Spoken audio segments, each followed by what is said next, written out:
আপনি খুব একটা ভুল বলেননি জেঠু। ক্যারেল বিদেশি হলেও ওর বড় হওয়া, পড়াশোনা সবই দার্জিলিংয়ের কনভেন্টে।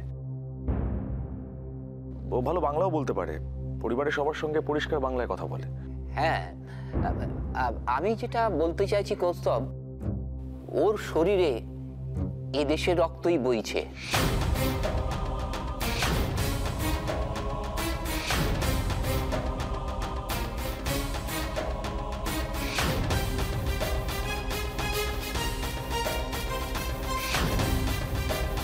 ওর কপাল, ওর হাতের রেখা সেই কথাই বলছে।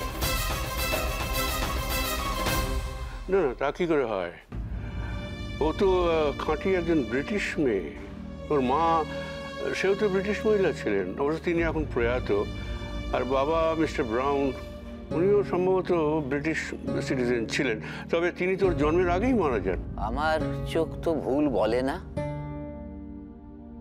আচ্ছা, আমি কি একবার ওর ঠিকুজি বানিয়ে দেখতে পারি? আরে 100 বার 100 বার। আসলে কি জানেন জ্যোতিষ ঠাকুর, ওই ঠিকুচি কুষ্টি মিলিয়ে বিয়ে না দিলে যা হয় আর কি তাই ঘটেছে। ও যে কোন ঘরের মেয়ে সে তো আমরা কেউ জানি না। এটা কি ধরনের কথা হচ্ছে মেচকা? অদ্ভুত কথা বলছো কিন্তু তুমি। আর তুমি ক্যারেলের ঠিকুজি কুষ্টি নিয়েই বা কেন পড়েছো? আর কি যেন বললে তুমি, অন্য ঘরের মেয়ে নাকি? বলতে চাই না কিন্তু বলতে বাধ্য হচ্ছি। ক্যারেলের বাবা মা যাই হোক, অন্তত এ বাড়িতে অতিথি হয়ে এসে না চুরির দায় ধরা পড়ে।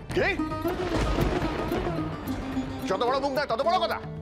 চোর না চোর, তাই তো। আরে জিকোর বাবা মা চোর হোক, ডাকাত হোক, যাই হোক, তাদের তো একবার দর্শন পাওয়া গেছে, তাদের তো একটা ঠিকানা আছে। কিন্তু তোর বইয়ের পুরো কেসটাই তো গন্ডগোলের। যোগেশ, সবচেয়ে বড় কথা হচ্ছে, ও যদি এদেশের মেয়ে হয় এর চেয়ে ভালো তো আর কিছু হতে পারে না। আমি তো বলবো রাধা মাধব অবশেষে আমার প্রার্থনা শুনেছেন। সেটা অনেক পরের কথা বেশি দামি। তার আগে এটা জানতে হবে যে মেচকা হঠাৎ ক্যারেলের বাবা মাকে নিয়ে কেন? ওরা বড়দের সঙ্গে এভাবে তর্ক করিস না বাবা। জ্যোতিষ ঠাকুর কি বলছেন আগে শোন। উনি যখন বড় বৌমার কুষ্টি বানাতে চাইছেন, ওনাকে বানাতে দে না। হ্যাঁ গোগো, I need to tell you something. আমি যখন লন্ডনে ছিলাম তো আমাকে ব্রিটিশ কম ইন্ডিয়ান বেশি ভাবা হতো।